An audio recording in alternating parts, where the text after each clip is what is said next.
चमत्कारी बहू की लालची सास। राजगढ़ की गौरी अपने माता पिता की इकलौती संतान थी। गौरी के पिता मेहनतकश किसान थे। वो सारा दिन खेतों में काम करते। गौरी अपनी माँ का किचन में हाथ बटाती। वो जंगल से लकड़ियाँ बीनती और माँ के चूल्हे में मदद करती। एक दिन वो जंगल में लकड़ी बीनने गई थी कि तभी उसे रोने की आवाज आती है।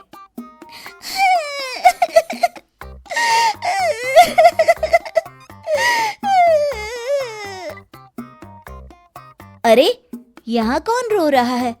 इस जंगल में भला किसी के रोने की आवाज? जरूर कोई जंगल में फंस गया होगा।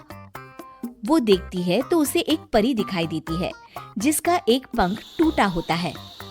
अरे, तुम कौन हो और क्यों रो रही हो? मैं परीलोक की रानी हूँ। पृथ्वीलोक में घूमने आई थी, लेकिन देखो ना, मेरे पंख ही टूट गए। अब मैं कैसे उड़ान भरूंगी? अरे, इसे जोड़ना तो आसान है। रुको, मैं अभी जोड़ देती हूँ। ये कहकर गौरी लकड़ी और रस्सी की सहायता से पंखों को जोड़ देती है। परी अपने जुड़े हुए पंखों को देखकर खुश हो जाती है और गौरी को वरदान देती है कि वो पूर्णिमा की रात किसी भी चीज को हाथ लगाएगी तो वो सोने की हो जाएगी। लेकिन गलती से अगर उसने किसी इंसान को छू लिया तो वो अगली पूर्णिमा तक सोने का ही रहेगा। गौरी घर आती है और सारी बात अपने माता पिता को बताती है। गौरी की माँ उसे कहती है, तू भी ना गौरी, सारा दिन परियों की कहानियाँ पढ़कर स्वप्न लोक में ही रहती है। नहीं माँ, मैं सच बोल रही हूँ।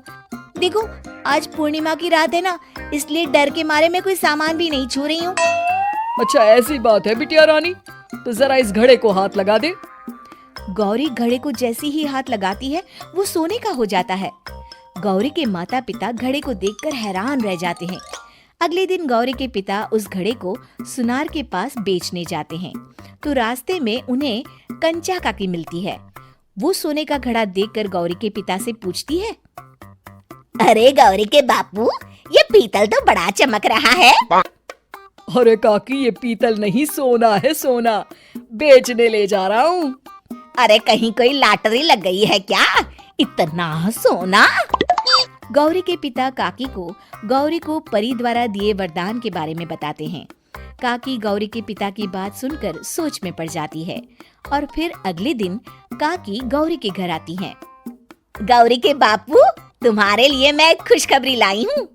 तभी गौरी की माँ पूछती है, क्या खुशखबरी है काकी? अरे, तुम्हारी बेटी का रिश्ता मैं अपने बेटे से करना चाहती हूँ।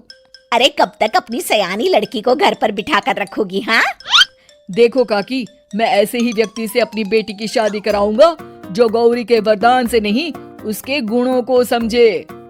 अरे, हमें तो गौरी के गुण अच्छे लगे, इसीलिए तो आ गई हूँ मैं। फिर गौरी के माँ बाप मान जाते हैं और उसकी शादी काकी के बेटे से हो जाती है। अगले दिन, अरे गौरी, कल पूर्णिमा की रात है। तुम्हारे पिताजी परी के वरदान के बारे में बता रहे थे, तो मैं ना कुछ चीजें रख दूंगी, जरा हाथ लगा देना। तभी गौरी का पति वहाँ आ जाता है और अपनी माँ से कहता है, माँ, क्या जरूरत है गौरी के वरदान को इस्तेमाल करने की? वैसे भी मेरी मेहनत से घर तो चल ही रहा है ना। और गौरी के पिता ने भी यही कहा था कि वो ऐसे ही व्यक्ति से उनकी बेटी की शादी करेंगे जो गौरी के वरदान से नहीं, उसके गुणों को समझे। अरे बस कर किताबी बातें। तेरे लिए क्या लड़कियों की कमी थी जो मैं ये किसान की बेटी घर ले आती? और सुन गौरी, कल अगर तूने सारी चीजों को सोने का नहीं किया तो मैं तुझे घर से निकाल दूंगी और अपने बेटे की दूसरी शादी करवा दूंगी, समझी? इतना कहकर गौरी की सास वहाँ से चली जाती है। अगली पूर्णिमा की रात गौरी की सास गौरी के सामने ढेर सारे बर्तन रख देती है और कहती है, जल्दी कर गौरी, रात खत्म हो जाएगी। जल्दी जल्दी इन सारे बर्तनों को हाथ लगाकर सोने का कर दे। गौरी करती भी तो क्या, वो जैसे ही एक छोटे से बर्तन को छूने वाली होती है कि उसकी सास भड़क जाती है। क्या मजाक बना रखा है?